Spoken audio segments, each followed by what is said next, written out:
तो फिल्म की शुरुआत में दिखाए जाते हैं दो बूढ़े लोग जो दोनों हस्बैंड वाइफ थे। वो छुट्टियां गुजारने के लिए कहीं पर जा रहे थे। वो रेडियो पर गाने सुनते हंसी मजाक करते अपने सफर पर जा रहे थे, मगर तभी उनका रेडियो खराब होकर अपने आप ये गाना जीपर्स क्रीपर्स लगा देता है। तभी इनके पीछे एक ट्रक आ जाता है जिसका ड्राइवर काफी गुस्से में ट्रक चला रहा था। तब ये देखकर वो थोड़ा डरने लगते हैं, मगर फिर वो ट्रक आगे निकल जाता है। अभी वो लोग सुकून का सांस लेते ही है, मगर तभी उन्हें वो ट्रक एक जगह पर खड़ा हुआ दिखता है जिसके ड्राइवर ने काफी अजीब तरह का सूट पहना हुआ था। वो एक लाश को ठिकाने लगाने के लिए एक जगह पर फेंकने जा रहा था, जो देख वो लोग काफी परेशान हो जाते हैं। बूढ़ी औरत डरते हुए कहती है, यहाँ बहुत ही खतरा है, हमें यहाँ से चलना चाहिए। तो अभी वो लोग जा ही रहे थे, मगर वो दोबारा से उनका पीछा करने लगता है। अभी ये देखकर तो वो और डर जाते हैं। तब बचने के लिए वो इस रोड से उतरकर किसी दूसरी रोड पर चले जाते हैं, जिसके बाद वो ट्रक सीधा चला जाता है। अब वो लोग एक जगह गाड़ी रोककर बाहर आ जाते हैं। बूढ़ी औरत बार बार अपने हस्बैंड को कहती है, आप क्यों रुके हैं इधर, वो आदमी हमें भी ढूंढकर मार देगा। जिसमें वो बूढ़ा आदमी कहता है, हमें डरना नहीं, हिम्मत करनी चाहिए और इस बारे में पुलिस को बता देना चाहिए। जिसके लिए वो बूढ़ी औरत मान जाती है। फिर ये लोग उस जगह जाते हैं जहाँ ड्राइवर ने उस लाश को फेंका था। अब वो एक काफी गहरी जगह में बड़ी डरावनी चीज देखते हैं जिससे उनकी हालत ही खराब हो जाती है। मगर इसके बाद उनके साथ क्या होता है ये हमें दिखाया नहीं जाता। पुरानी बात हम हस्बैंड वाइफ को देखते हैं जिनकी कुछ वक्त पहले शादी हुई थी। इनमें लड़की का नाम लेन था और वो एक हॉरर फेस्टिवल यानी इसे डरावने त्योहार में जा रही थी। लेन का हस्बैंड मोबाइल पर उसी बूढ़े कपल की वीडियो देख रहा था जिसमें बताया जाता है कि उन्होंने अपने रास्ते में बहुत सारी लाशों को देखा, मगर उस दिन के बाद उन दोनों को भी किसी ने नहीं देखा। वो लोग कहाँ गए कोई भी इस बारे में नहीं जानता। लेन का हस्बैंड डरावनी चीजों का बहुत बड़ा फैन था। वो लेन को बताता है कि क्रीपर की कहानी बिल्कुल सच्ची है। क्रीपर हर 23 साल बाद आता है और लोगों को 23 दिन तक मारता रहता है और ये 23 दिन लोगों के लिए किसी अजाब से कम नहीं होते। Creeper comes back every 23rd spring. क्योंकि मौत की तरह क्रीपर सभी के सर पर मंडलाता रहता है और बहुत सारे लोगों को बड़ी बेरहमी से अपना शिकार बना लेता है। फिर 23 दिन बीत जाने के बाद वो खुद ही गायब हो जाता है। अब लेन को उसकी इन बातों पर यकीन नहीं आता, इसीलिए वो हंसने लगती है। उसका कहना था कि क्रीपर के बारे में ये सब कुछ बस झूठी दास्तान और मनगढ़ंत बातें हैं। डरावनी चीजों को पसंद करने वालों ने उसे अपना हॉरर हीरो बनाया हुआ है। ये सुन उसका हस्बैंड उसे एक वीडियो दिखाता है जिसमें क्रीपर को भी दिखाया जा रहा था, मगर वो वीडियो इतनी साफ नहीं थी, इसलिए लेन अपनी बात पर अड़ी रहती है कि ये सारी चीजें बस कहानियां हैं। मगर तभी उसे उल्टी होने लगती है, इसीलिए गाड़ी साइड में लगाकर वो जंगल में एक पेड़ के पास जाकर उल्टी करने लगती है। जिसके बाद उसका हस्बैंड गाड़ी में बैठा रहता है। वो अपनी मॉम को मैसेज करके बताता है कि मैं लेन को खुश करने के लिए आज उसे बताऊंगा कि मैं उससे कितना प्यार करता हूँ। अब जिस पेड़ के पास लेन उल्टी कह रही थी उसमें हम क्रीपर का एक हथियार देखते हैं जिसे वो सबसे ज्यादा इस्तेमाल करता है, जो एक नुकीला हथियार था। और पास ही में एक सफेद रंग का परिंदा भी आकर बैठ जाता है जिसकी आंखें लाल थी और वो बड़ी गौर से लेन को देख रहा था। फिर अब हम इसी जंगल में देखते हैं क्रीपर को जो 23 साल के बाद अपनी गहरी नींद से जाग चुका था और बिल्डिंग से बाहर आ गया था। वो पास ही में पड़े जानवरों के जिस्म से निकले कीड़े मकोड़ों को खाने लगता है, वो भी बहुत मजे से जैसे उसकी कोई पसंदीदा चीज हो। इसके बाद वो जाता है एक स्केयर क्रो के पास और उसके कपड़े निकाल कर पहन लेता है क्योंकि ये उसका पसंदीदा सूट है। स्केयर क्रो दरअसल खेतों में खड़ा किया गया इंसान जैसा पुतला है जो परिंदों को डराने के लिए खड़ा किया जाता है। फिर इसी जंगल में हम लेन के एक दोस्त को देखते हैं जो उसी फेस्टिवल में जा रहा था, लेकिन वो रास्ता भटक चुका था तो लेन से कॉल करके रास्ता पूछ रहा होता है। जैसे ही एक पेड़ के पास जाता है तो तभी अचानक से उसके पीछे आ जाती है उसकी मौत यानी क्रीपर। देखते ही देखते उस पर हमला करके बड़ी बेरहमी से उसे मार देता है। उधर लेन और उसका हस्बैंड भी रास्ता भूल गई थी, इसीलिए वो यहाँ पर बनी एक औरत की दुकान पर जाते हैं जो पुराना और कीमती सामान बेचा करती थी। वो यहाँ उस औरत से रास्ता पूछने आए थे। यहाँ वो पुराने कीमती सामान के अलावा बड़ी ही अजीब से काले जादू करने वाली चीजें भी देखते हैं। दुकान की मालिकों ने एक नक्शा देती है जिस पर यहाँ के सारे रास्ते बने हुए थे। लेन उस नक्शे को लेती है, तभी उसे कुछ ख्याल आने लगते हैं जिसमें वो एक झूले और कुछ लोगों के ग्रुप को देखती है जो काला जादू कर रहे थे और उन्होंने काले अजीब से कपड़े भी पहने हुए थे। पर अब लेन इस ख्याल से बाहर आती है तो नक्शा लेकर वो जाने लगते हैं, मगर तभी वो औरत इन्हें कहती है बहुत बहुत मुबारक हो। अब ये दोनों नहीं जानते थे कि वो ऐसा क्यों कह रही है, मगर इस बात पर ध्यान दिए बगैर वो यहाँ से चले जाते। उनके जाने के बाद वो औरत किसी को फोन करती है और कहती है एक खुशखबरी है, हमें एक बहुत अच्छा फ्रूट मिला है उसको देने के लिए जो उसे बेहद खुश कर देगा। लेन और उसका हस्बैंड एक होटल में जाते हैं जहाँ थोड़ी मस्ती करने के बाद फेस्टिवल में जाने की तैयारी करने लगते हैं। कुछ वक्त के बाद लेन वॉशरूम में जाती है और टेस्ट करती है कि क्या वो माँ बनने वाली है या फिर नहीं, मगर रिजल्ट उसे काफी अजीब ही दिखता है। एक डॉट जिसके आसपास एक दायरा बना हुआ था। अब यहाँ दोबारा से उसे ख्याल आता है जिसमें दुकान की वही मालिक काले जादू वाला सूट पहनकर एक झूले के पास खड़ी हुई थी। उस झूले में किसी बच्चे के रोने की आवाज भी आ रही थी। तभी एक क्रो यानी कौवा आकर वॉशरूम की खिड़की से टकरा जाता है, जिससे लेन काफी डर जाती है और सोचती है ओ माय गॉड यहाँ भी क्रो। तभी यहाँ उसका हस्बैंड आकर लेन को ले जाता है और हम रिजल्ट में पॉजिटिव का निशान देखते हैं, मतलब कि लेन सच में माँ बनने वाली है। तो अब हमें यहाँ पता चलता है कि दुकान की मालिक ने उन्हें इसीलिए ही मुबारक भी थी। फिर अब वो दोनों उस फेस्टिवल में चले जाते हैं, मगर बाहरी एक ग्रुप इस फेस्टिवल के खिलाफ एहतजाज कर रहा था। इसी बीच ग्रुप का लीडर कहता है कि हमारा मसीहा जाग चुका है। अब ये बात लेन को काफी अजीब लगती है, मगर वो इसको नजरअंदाज करके अंदर चली जाती है। इस फेस्टिवल में बहुत सारे लोग आए हुए थे जिन्होंने अलग अलग डरावनी मूवीज के कैरेक्टर जैसे हुलिये बनाए हुए थे, जो काफी एंजॉय और मस्ती कर रहे थे।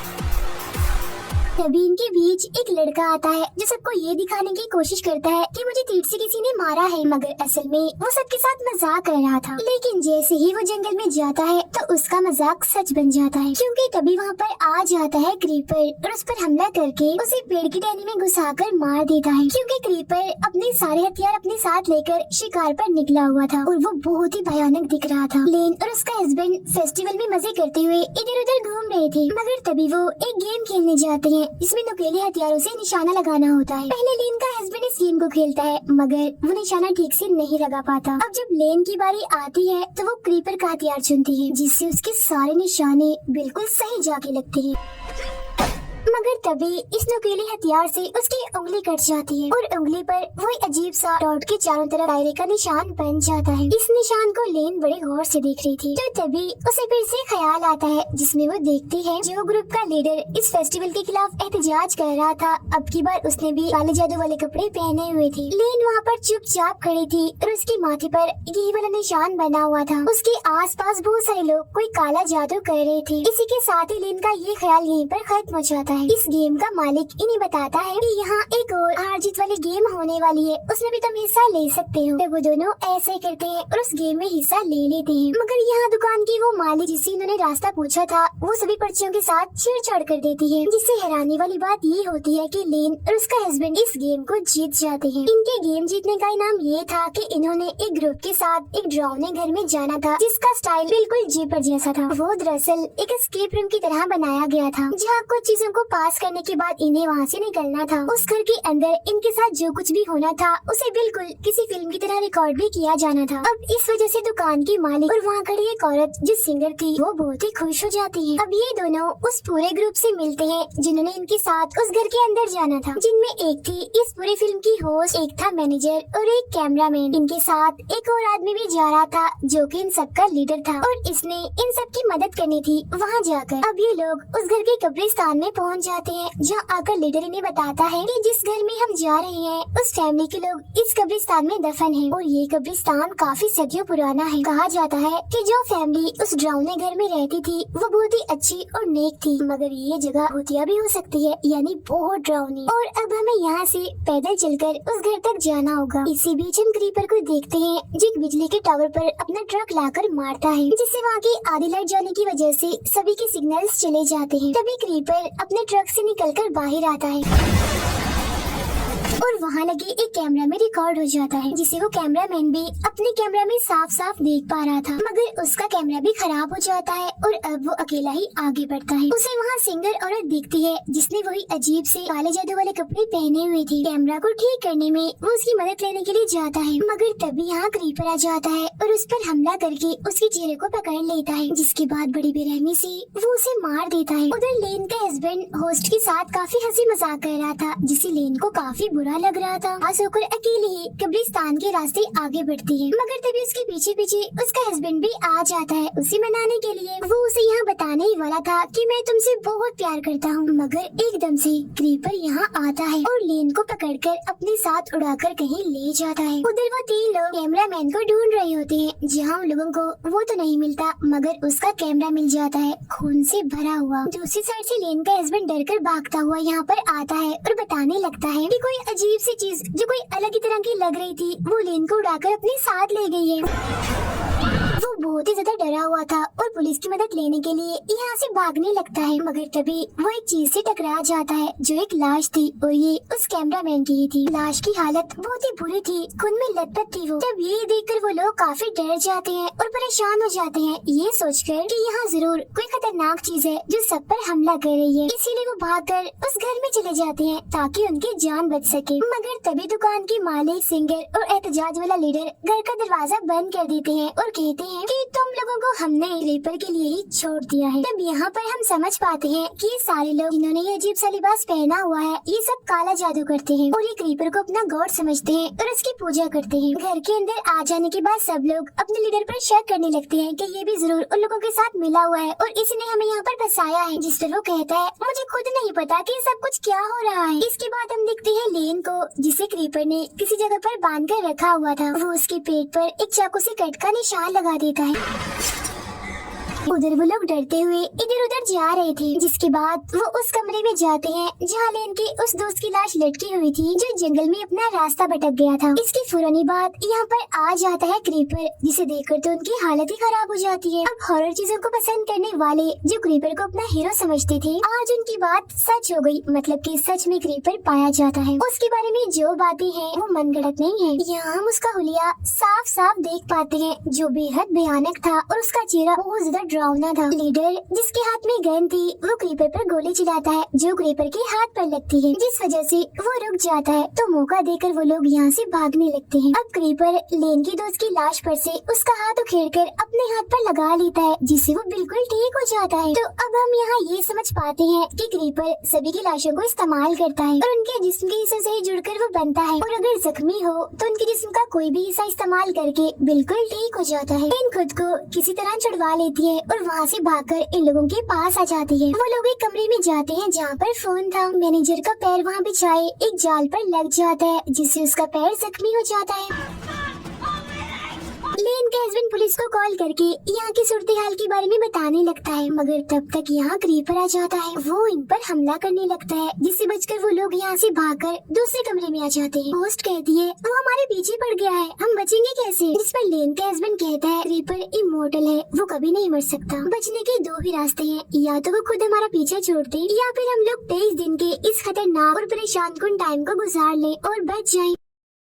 तभी क्रीपर यहाँ भी आ जाता है। वो लोग उसे भगाने की कोशिश करते हैं, मगर वो होस्ट पर हमला कर देता है। वो उस पर अपने हथियार से हमला करके उसका सर ही काट देता है, जिससे उसका बहुत सा खून बह जाता है और बड़ी बेरहमी से उसकी मौत हो जाती है। फिर वो उसे उठाकर अपने साथ ले जाता है और उसका दिमाग निकाल कर खाने लगता है। उधर वो लोग एक ऐसे कमरे में जाते हैं जहाँ बहुत सा काले जादू का सामान पड़ा हुआ था। ये वही जगह थी जहाँ क्रीपर को गॉड समझने वाले लोग उसकी पूजा करते थे। तभी लेन को एक ख्याल आता है, जिसमें वो देखती है कि काला जादू करने वाले लोग उसके आसपास हैं, जिसके जिस्म पर खून डालकर उसका पेट काटकर इस वक्त भी जादू ही कर रहे हैं। फिर तभी क्रीपर उसके पास आता है, जिससे वो समझ जाती है कि क्रीपर मुझसे क्या चाहता है, यानी मेरा बच्चा। फिर वो ये बात अपने हस्बैंड को भी बता देती है कि हमारा बच्चा होने वाला है और वो बच्चा क्रीपर लेना चाहता है ताकि वो उसे कुर्बान करके उसकी जिंदगी खुद ले ले। It wants what I've got.